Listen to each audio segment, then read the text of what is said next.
Hey all, welcome to మౌన కిరణాలు.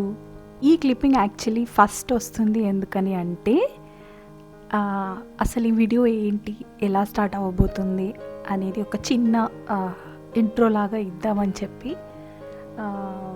Last day record చేస్తున్నాను. ఈ వీడియో 3 days వీడియో అనమాట. అంటే 3 ఈవినింగ్స్ అనుకోవచ్చు రికార్డ్ చేశాను. ఈ 3 ఈవినింగ్స్ నన్ను ఒక డిఫరెంట్ పర్సన్ లాగా చూస్తారనమాట. అంటే ఒక్కో రోజు ఒక్కోలాగా, యాజ్ అ హౌస్ వైఫ్ లేదా as a student, as a kid.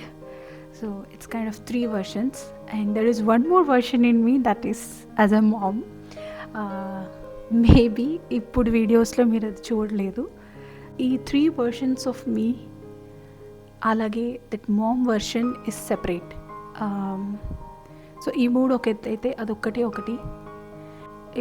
కొన్ని సిచ్యువేషన్స్ వల్ల బాబు ఇండియాలో ఉండాల్సి వచ్చింది నా పేరెంట్స్తో, అండ్ హీఈస్ హ్యాపీ. తను మా పేరెంట్స్తో చాలా బాగుంటాడు. అంటే నా పేరెంట్స్ బాగా చూసుకుంటారు వాడిని, ఇట్స్ నాట్ దాట్.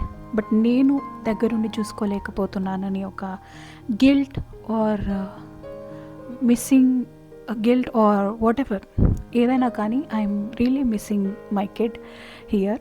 అండ్ అప్పుడప్పుడు అనిపిస్తుంది, అఫ్ కోర్స్ మేబీ తనకి అన్నీ చేయడం నాకు ఇష్టం కాబట్టి, తన కోసం ఏం చేయడం అన్న నాకు ఇష్టం కాబట్టి, అండ్ ఇది కూడా నేను ఇక్కడికి రావడానికి కూడా ఒక పర్పస్ ఉంది కాబట్టి, సో ఆ పర్పస్కి కారణం కూడా it's my kid are their future. కొన్నిసార్లు అలా తలుచుకుంటే కొంచెం మనసు కుదుట పడుతుంది అనమాట. ఐ థింక్ ఇలాంటి గిల్ట్ కానీ, ఇట్లా మిస్ అవ్వడం కానీ, జస్ట్ నాట్ మీ, నేనే కాదు, ప్రతి వర్కింగ్ ఉమెన్ ఫేస్ చేస్తూ ఉంటారు. బట్ కానీ వన్ డే వాళ్ళు ఒక ఇన్స్పైరింగ్ పర్సన్ లాగా ఉంటారు వాళ్ళ చిల్డ్రన్కి డెఫినెట్లీ. సో ఎవరు ఆ విషయంగా బాధపడద్దు. మన పిల్లల్ని మనం ఇంట్లో వదిలేసి జాబ్కి వెళ్తున్నాము ఇట్లాగా అని బాధపడద్దు. అలా అని నేను జాబ్ చేయలేకపోతున్నాను అని కూడా బాధపడద్దు. ఎందుకంటే రెండిటికి పాజిటివ్స్ ఎన్ని ఉన్నాయో నెగిటివ్స్ అలానే ఉన్నాయి.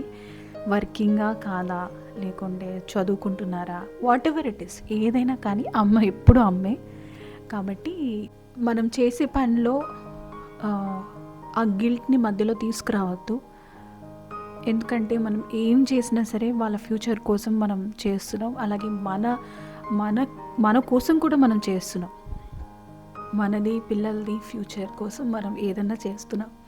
So don't feel guilty about anything. ఎవరేమన్నా పట్టించుకోవద్దు ఈ జర్నీలో. So be strong. So let's get into the exact video that what I'm going to do today.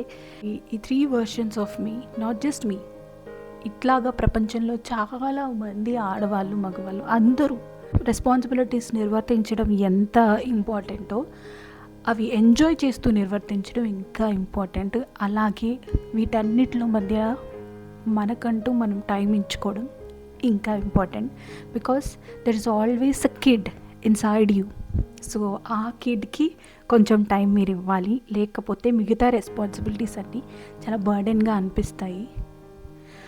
నాకేదో బాగా తెలిసి చెప్పట్లేదు. This is what I experienced. నేను ఎక్స్పీరియన్స్ చేసిన వాటన్నిటిలోంచి నేను కొన్ని నేర్చుకొని నా లైఫ్ని నేను బెటర్ చేసుకుంటూ ఉన్నాను. అండ్ సేమ్ థింగ్ ఇక్కడ ప్రొజెక్ట్ చేస్తున్నాను. Yeah, let's get started. ఇది వచ్చి మొదటి రోజు ఈవినింగ్ అనమాట. 3 రోజులు వ్లాగ్ అన్నాను కదా. సో మొదటి రోజు ఈవినింగ్ నేను ఎగ్ కర్రీ చేస్తున్నాను. చాలా రోజులైంది ఇది చేసి, ఎందుకంటే కొంచెం హెవీగా అనిపిస్తుంది. చింతపండు కొంచెం ఆయిల్ కూడా ఎక్కువ పడుతుంది, అందుకని చెప్పి. ఈ కర్రీలో మెయిన్ అరోమా ఇచ్చేది ఏంటంటే మెంతులు, జీలకర్ర, కరివేపాకు, వెల్లుల్లి. డెఫినెట్లీ ఇవి 4 లేకపోతే చేసుకోవద్దని చెప్తాను నేను. ఒకటి, మెంతులు వచ్చి మనకి డైజెషన్కి బాగా ఉపయోగపడుతుంది. ఎందుకంటే చింతపండు వేస్తున్నాం కదా, చింతపండు జ్యూస్తో చేస్తున్నాం కదా, అందుకని చెప్పి. సో నేను ఒక టమాటా కూడా వేసుకుంటున్నాను. కొన్నిసార్లు అది కూడా వేయను. ఓన్లీ ఆనియన్స్‌తో చేసేది ఉంటది. ఫ్రై చేసుకుంటాము, పులుసు చేసుకుంటాము, అలాగే ఎగ్ అండ్ టమాటో కర్రీ చేసుకుంటాము. ఇలా చాలా ఉంటాయి కదా! మామూలుగా అయితే ఎగ్స్ ముందరే బాయిల్ చేసి ఏ ప్యాన్‌లో అయితే వండుతానో అందులోనే ఫ్రై చేసి పక్కన పెట్టుకుంటాను. కానీ నేను ఇంక ఇది అప్పుడప్పుడు అనుకున్నాను కాబట్టి ఎగ్స్ బాయిలింగ్‌కి పక్కన పెట్టి ఇంకా మిగతాయన్నీ అరేంజ్ చేసుకున్నాను. ఆనియన్స్, మిర్చి, ఒక టమాటో, చింతపండు జ్యూస్ అరేంజ్ చేసే పని లేదు. ఎందుకంటే నా దగ్గర ఆల్రెడీ పేస్ట్ ఉంది రెడీగా. సో ఇంకైతే ప్యాన్ పెట్టి ఆయిల్ వేసుకొని, కొంచెం ఆయిల్ ఎక్కువే పడుతుంది కర్రీకి, లేకుంటే టేస్ట్ బాగోదు. ఎప్పుడైనా హెవీగా తినాలి అనిపించినప్పుడు చేసుకుంటే బాగుంటుంది. రెగ్యులర్ బేసిస్ మీద అంత కరెక్ట్ కాదు, ఎందుకంటే గ్యాస్ట్రిక్ ఇష్యూస్ అట్లా ఉన్న వాళ్ళకి ప్రాబ్లం అవుతుంది. ప్యాన్లో ఆయిల్ వేసుకొని, ఆయిల్ కొంచెం ఎక్కువ పడుతుందని చెప్పాను కదా, కొంచెం జీలకర్ర, ఆవాలు కూడా వేసుకొని, నా దగ్గర లేవు నేను వేయలేదు, మెంతులు వేసి లైట్గా కొంచెం బ్రౌన్ అయ్యాక మెంతులు, ఆనియన్స్ వేసుకొని, కొంచెం పసుపు, కొంచెం ఉప్పు వేసుకొని మూత పెట్టి మగ్గించుకుంటాను.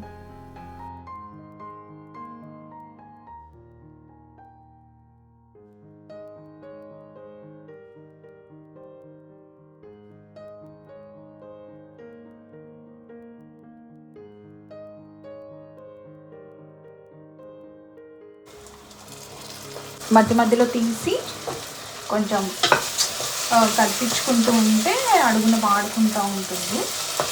కొంచెం బాగా ఫ్రై అయితే ఏంటంటే బాగుంటుంది కర్రీకి. కొంచెం వైట్గా అలా ఉంటే కొంచెం బాగోదు.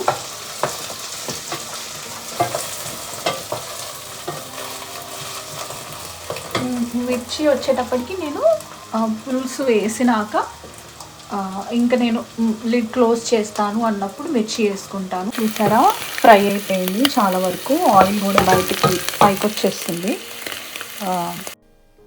ఈ స్టేజ్లో వెల్లుల్లి దంచుకొని వేసుకుంటాను. అందులో కొంచెం అవి పెద్ద పెద్ద పాయలు ఉన్నాయి కదా, అందుకని ఒక 4 or 5 వేసాను. చిన్నవి అయితే ఇంకా ఎక్కువ వేసుకున్నా కూడా టేస్ట్ బాగానే ఉంటుంది.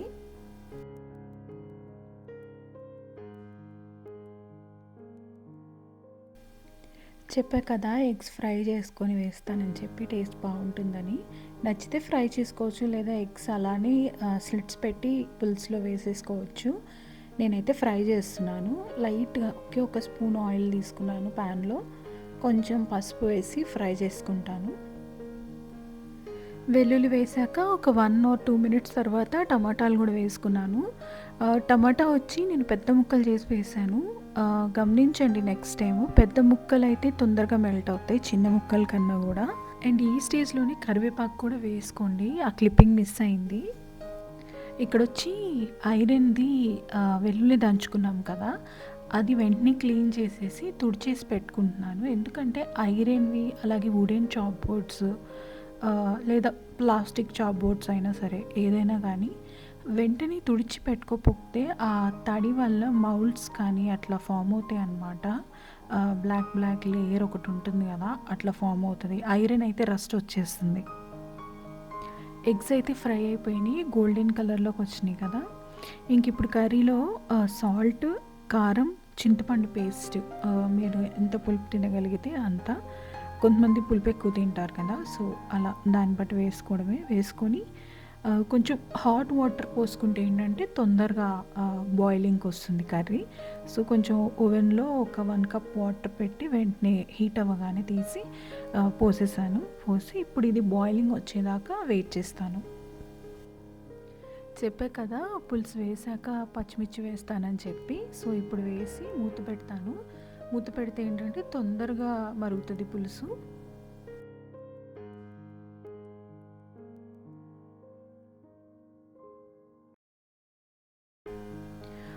మోస్ట్లీ ఏంటంటే ఆల్మోస్ట్ ఒక 90% నేను వంట చేస్తూనే ప్యారలల్గా గిన్నెలు వాష్ చేసుకుంటాను. నాకు కొంచెం ఈజీగా ఉంటుంది. ఎందుకంటే తిన్నాక మళ్ళీ ప్లేట్స్, అయిపోయిన డిషెస్ ఇవన్నీ ఉంటాయి కదా, అవి క్లీన్ చేసుకోవాలి. సో ఎక్కువైపోతాయి అన్నమాట. ఎప్పుడైనా వీలు లేకపోతేనో బాగోపోతేనో తప్ప పెండింగ్ ఉంచితే మాత్రం చాలా భయం వేస్తుంది తర్వాత అన్ని గిన్నెలు చూసి కడగాలంటే. సో పులుసు బాయిలింగ్‌కి రాగానే ఎగ్స్ కూడా యాడ్ చేశాను. యాడ్ చేసి ఇప్పుడు ఆ ఎగ్స్‌కి మొత్తం ఆ పులుసు గానీ అదంతా పట్టేలాగా మూత పెట్టి ఉంచితే దగ్గరకొచ్చినాక కొంచెం బెల్లం కూడా యాడ్ చేసుకుంటే బావుంటుంది. బెల్లం అనేది ఆప్షనల్. కొంతమందికి తీపి నచ్చదు. బట్ బ్యాలెన్స్ చేయడానికి బెల్లం వేస్తే బావుంటుంది. ఆయిల్ తేరుతున్నప్పుడు ఇంకా రెడీ టు సర్వ్. ఇది నెక్స్ట్ డే ఈవినింగ్. నేను నా హస్బెండ్ బయటికెళ్ళాము. చెప్పా కదా సెల్ఫ్ ట్రీట్మెంట్ కూడా అప్పుడప్పుడు ఇంపార్టెంట్ అని చెప్పి. ఇంకా కొంచెం చిన్న షాపింగ్ ఉంది. ఒక పార్సెల్ డ్రాప్ చేయాల్సిందుంది. సో, ఆ చిన్న చిన్నవన్నీ ఫినిష్ చేసుకున్నట్టు ఉంటుంది. బయటికెళ్ళొచ్చినట్టు ఉంటుందని చెప్పి ఎళ్ళాము. సో, ఫస్ట్ అయితే ఆ పార్సెల్ డ్రాప్ చేయడానికి క్యూలో నుంచొనున్నాము. సో, ఇదొచ్చి ఒక హ్మ్. ఒక సెంటర్ లాంటిది అని చెప్పొచ్చనమాట. అంటే చుట్టూ షోరూమ్స్ ఇదొచ్చేటప్పటికి ఉంటాయి. మాల్ కాదు. Mall is different. మాల్ వచ్చేటప్పటికి ఒక బిల్డింగ్ ఉండి అందులో అన్ని స్టాల్స్ ఉంటాయి గదా! ఇదలా కాదు. చుట్టూ different different showrooms clothing, sports, electronics related అంత స్టఫ్ ఉంటుంది పిల్లలది. అలాగే పిల్లలు ఆడుకునే లీగో ల్యాండ్ లాంటిది. చుట్టూ పార్కింగ్ ఉంటుంది. So, it's kind of different ఒక సెంటర్ లాగా అనమాట. సో, ఫస్ట్ అయితే ఎలక్ట్రానిక్ షాప్‌కెళ్ళాము. ఒక ప్రింటర్ కేబుల్ తీసుకోవాలి. సో, ఊరికనే ఎళ్ళి చూస్తున్నాం అనమాట. అండ్ ఆ డెస్క్‌టాప్ సేమ్ మా ఇంట్లో ఉన్న డెస్క్‌టాప్ లాంటిదే. ప్రైస్ వేరియేషన్ ఎంతుంది, అప్పుడెంతుంది, ఇప్పుడెంతుంది అని చెప్పి చూస్తున్నాము. ఇంకా టెలివిజన్స్ అన్నీ పెట్టుంటాయి కదా! సో, మంచి ఆడియో బార్స్ పెట్టి డెమో ఇస్తున్నారు. సో, చాలా బావుంది. అన్ని టీవీస్ ఒకేసారి చూడడం. అలాగే చిన్ని చిన్ని కెమెరాస్ మంచి మంచి మోడల్స్ భలే ఉన్నాయి మార్కెట్‌లో. చాలా బావున్నాయి. ప్రైసెస్ కూడా చాలా రీజనబుల్ రేట్స్‌లో వస్తున్నాయి. అవే చూస్తున్నాను. అండ్ అదొచ్చేటప్పటికి ఒక ఫ్రేమ్‌లా ఉంది కదా! అది సమ్ వైఫై ఫ్రేమ్ అంట. It's kind of display. ఒక డిజిటల్ ఫోటో ఫ్రేమ్ అని చెప్పొచ్చు. ఏంటో ఫోటో ఫ్రేమ్స్‌లో కూడా డిజిటల్ వస్తున్నాయి. అండ్ ఇంకిదొచ్చి నేను షార్ట్‌లో అప్‌లోడ్ చేశాను కదా! సో, చిన్న షాపింగ్ అయితే చేసుకున్నా. వింటర్ క్లాత్స్ తీసుకున్నాను కొన్ని. కొన్నంటే కొన్ని కాదులెండి. ఒక 2 తీసుకున్నాను అందుట్లో. 2 తీసుకొని 4 ట్రై చేశానని అనుకోవద్దు.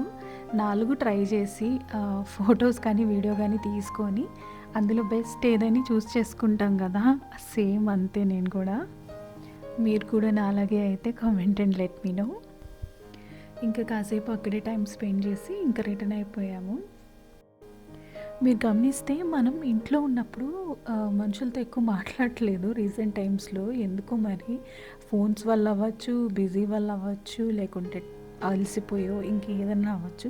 కానీ ఇట్లా వీక్‌కోసారి మనం అట్లా బయటికెళ్ళామనుకోండి ఖచ్చితంగా మాట్లాడుతూనే ఉంటాము. అండ్ అదే రీజన్ నేనిక్కడ సైలెంట్ చేయడానికి కూడా కారణము. నేను జస్ట్ వీడియో తీస్తున్నాను గానీ నా హస్బెండ్‌తో మాట్లాడుతూ ఉన్నాను. కాబట్టి వీక్‌లో ఒక్కసారైనా సరే వీకెండ్ ఒక్క పూటైనా సరే ఒక లాంగ్ డ్రైవో, ఒక చిన్న ట్రిప్పో ఏదో ఒకటి బయటికెళ్ళొస్తే ఏంటంటే ఆ స్ట్రెస్ అంతా దిగిపోతుంది. మళ్ళీ ఫ్రెష్‌గా స్టార్ట్ అవుతాం మండే నుంచి. అదిగోండి మండే అనగానే మండే వచ్చేసింది. మండే ఈవినింగ్ నేను రికార్డ్ చేశాను ఇది. ఆఫ్టర్నూన్ క్లాస్ ఉంది నాకు. సో, ఆఫ్టర్నూన్ ఎళ్ళేటప్పుడు రికార్డ్ చేద్దామంటే నేను అప్పటికే లేట్‌గా బయలుదేరాను. ఇది క్లాస్ అవ్వగానే కాసేపు కెఫేలో కూర్చునున్నాను. చిన్న వర్క్ ఉంటే ఫినిష్ చేసుకొని ఇంకా స్టార్ట్ అయ్యాననమాట. సో, కొంచెం రోడ్ వర్క్ జరుగుతుంది. అందుకని పాత్ లాగా కనపడాలని ఆ లైటింగ్ అంతా పెట్టారు. సో, ఇది చెప్పాలంటే drop in a ocean part అనమాట నేను చూపిచ్చేది. అండ్ డెఫినెట్‌లీ నేను మొత్తం యూనివర్సిటీ అయితే చూపించలేను. ఇప్పుడంటే స్టూడెంట్స్ లేరు కానీ నార్మల్‌గా కొన్నిసార్లు స్టూడెంట్స్ ఉంటారు. అలాగే ఇప్పుడు కూడా బిల్డింగ్స్ లోపల స్టూడెంట్స్ ఉంటారు. సో, వేరే వాళ్ళ ఫేసెస్ చూపడం అంత కరెక్ట్ కాదు కదా! బస్‌లోంచి ఏమీ కనపడతలేదు. అంత ఫాగ్ పట్టేసిందనమాట. ఇప్పుడు బస్ దిగి ఇంకా వాక్ చేసుకుంటూ బయలుదేరాననమాట నా ప్రయాణం. ఒక 1½ కిలోమీటర్ ఉంటది ఆ ప్రయాణం. సో, దానికన్నా ముందు నేను పక్కన షాప్‌లో చిన్న చిన్న గ్రాసరీస్ తీసుకొనెళ్ళాలి. సో, అవి కూడా తీసుకొనెళ్ళాలి. డెఫినెట్‌లీ నా చేతిలో వెయిట్ ఉంటది కాబట్టి నా వాయిస్ చాలా ఆయాసం వస్తున్నట్టు వినపడుతదనమాట. షాప్ నుంచి బయటకు వచ్చాక నడుస్తూ చాలా విషయాలు షేర్ చేస్తాను. రోడ్డే కదా అని తీసి పడేయకుండా తప్పకుండా వాచ్ చేయండి.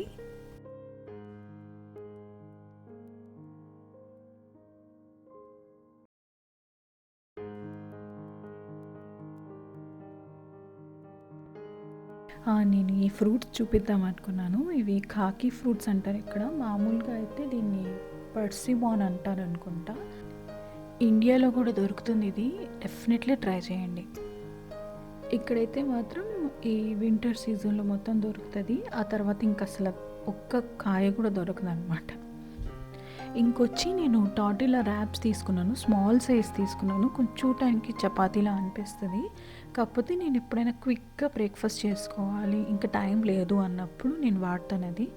దాంతోపాటు ఒక సాస్ తీసుకుంటాను, చిపోట్లే సాస్ అని చెప్పి. అది అప్లై చేసి ఆ ర్యాప్ని కొంచెం లైట్గా హీట్ చేసుకొని అది అప్లై చేసి పైన ఐస్బర్గ్ లెటర్స్ కానీ మష్రూమ్స్ కానీ ఇంకా మీకు ఏ వెజిటేబుల్ మీరు తినగలిగితే అది, మష్రూమ్స్ క్యాప్సికమ్ ఇట్లాంటివి లైట్ రోస్ట్ చేసుకొని వేసుకొని కొంచెం ఎగ్ కూడా స్క్రాంబుల్డ్ ఎగ్ కూడా వేసుకొని ర్యాప్ చేసుకొని తింటే చాలా టేస్టీగా ఉంటుంది. అండ్ చాలా ఫిల్లింగ్గా కూడా ఉంటుంది. ఎక్కువసేపు ఆకలి కూడా వేయదు మీకు. స్టార్ట్ అయ్యాను. సో ఈ ఏరియా వచ్చి కొంచెం లోపలికి ఉంటుంది. ఒక కైండ్ ఆఫ్ హౌసింగ్ ఏరియా అనమాట. ఎక్కువ ఇండివిజువల్ హౌసెస్ ఉంటాయి. అండ్ ఎందుకు మరి లోపలికి పబ్లిక్ ట్రాన్స్పోర్ట్ లేదు. సో లోపల నుంచి ఎవరు రావాలన్నా సో వాళ్ళు ఇక్కడికి బయటకి మెయిన్ రోడ్కి, నేను ఆ రూట్ నుంచి వచ్చాను కదా, సో అక్కడి నుంచి రావాలి. ఐ మీన్ అక్కడ దాకా రావాలి, వచ్చి అక్కడ బస్ తీసుకోవాలి. పర్సనల్ వెహికల్స్ ఉన్నా, సైకిల్స్ ఉన్నా కొంచెం ఈజీగా ఉంటుంది. But it's okay. నాకు వీక్లీ 3 లెక్చర్స్ ఉన్నాయి. సో కొంచెం వాక్ చేస్తే బాగానే ఉంటుంది కదా, అందుకని so I'm not feeling bad. కాకపోతే ఇప్పుడు టైం వచ్చి 5 అయింది. బట్ ఇట్స్ లైక్ ఆల్రెడీ చాలా చీకటి పడిపోయింది కదా, కొంచెం చీకటిగా అనిపిస్తుంది. బట్ కానీ కొంచెం సేఫ్టీగానే ఉంటుంది, పర్వాలేదు. సేఫ్టీ వైజ్ అయితే 100% చాలా హ్యాపీగా వెళ్ళచ్చు. ఇండివిజువల్ హౌసెస్ ఉన్నాయి కదా ఈ రోడ్లో. సో కొంతమంది క్రిస్మస్కి డెకరేట్ చేసుకుని ఉన్నారు, లైట్స్ పెట్టుకున్నారు.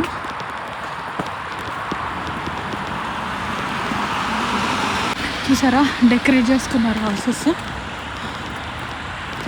రోడ్స్ చాలా బాగుంటాయి.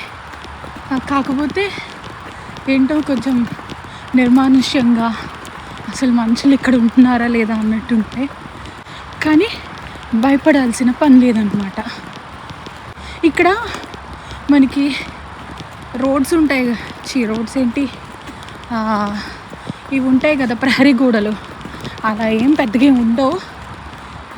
ఇట్లాగా చెట్లతో కానీ లేకుంటే చెక్కలతో కానీ ఇట్లాగా కాంపౌండ్లో కట్టేసుకుంటారు. పెద్ద పెద్ద గోడలు అట్లా ఏం ఉండవు. బికాజ్ అంత భయపడాల్సిన పని లేదు.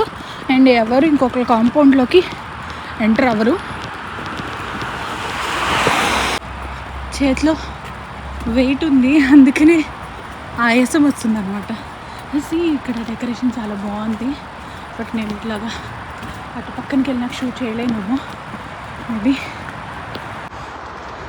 ఇఫ్ యూ సీ వెనకాల నుంచి కనబడుతుంది కదా,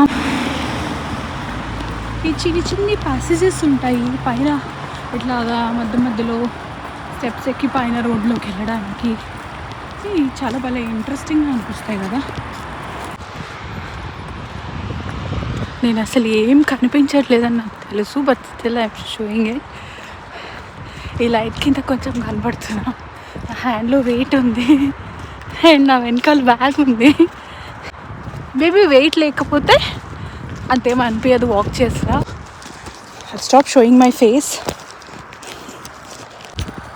అసలు నా ఫేస్ చూపిస్తే ఏమీ కనపడట్లేదు, అందుకని షో ద రోడ్. నాకు ఈరోజు చూపించాలని అనిపించింది. బికాస్ అక్కడక్కడ కొంచెం డెకరేషన్స్ అండ్ నాకు ఎందుకో ఈరోజు చాలా బాగా నచ్చుతాయి. ఎస్పెషల్లీ రెయిన్ పడినప్పుడు లైట్ తడిగా ఉండి షైన్ అవుతూ ఫుల్ ఫాగీగా. See this line, it's nice కదా, చాలా బాగుంటాయి. చిన్న రోడ్స్ మన చిన్న ఊళ్ళల్లో ఎలా ఉంటాయి, ఊళ్ళలో అట్లాగా అనిపిస్తుంది. బాగుంటాయి. కానీ మధ్యలో చాలా కట్ చేశాను, కానీ దారి పొడుగునా ఏదో ఒకటి చూపిస్తూ చెప్తూనే వచ్చాను. బోర్ కొడుతుందని కట్ చేశాను. But after a long talk నేను ఇంటికైతే వచ్చేసాను. Finally after long walk and long talk ఇంటికైతే వచ్చేసాను. ఈ బ్లాగ్ ఇక్కడితో ఎండ్ చేస్తున్నాను. ఎందుకంటే దీని తర్వాత నేను వీడియో ఇంట్రో ఇచ్చాను కదా, సో అది ఇచ్చినాక నేను ఇంకా ఫ్రెష్ అప్ అయిపోయి ప్రశాంతంగా ఫుడ్ తిని రెస్ట్ తీసుకున్నాను. ఎందుకంటే నాకు ఇంక ఓపిక లేదు ఆ తర్వాత. వీడియో చూస్తున్నంతసేపు వీళ్ళు ఎంతమంది కనెక్ట్ అయ్యారు, please let me know in the comments. మనలో అందరం ఏదో ఒక దానికోసం ప్రయత్నిస్తూ ఉంటాం, ఏదో ఒక దానికోసం కష్టపడుతూ ఉంటాం, ఏదో ఒక దానికోసం ఎదురు చూస్తూ ఉంటాం కదా. సో ఇన్ని గోల్స్ ఎయిమ్స్ ఉండడం తప్పులేదు. వాటితో పాటు మన సెల్ఫ్కి కూడా టైం ఇవ్వడం అనేది అవసరం మనకి. లేదంటే కొన్ని రోజులకి రెస్పాన్సిబిలిటీస్ కూడా బర్డెన్ అవుతాయి, ఫ్యామిలీని కూడా విసుక్కునే పరిస్థితి వస్తుంది, చిన్న విషయాలకు కూడా కోపం వచ్చేస్తుంది. ఇంత ఓపిక వీడియోని ఇక్కడ దాకా చూసారంటే డెఫినెట్లీ నచ్చుంటుంది అనుకుంటున్నాను. నచ్చితే please like, share and subscribe. Thanks for watching. Thanks for your love and thanks for your time.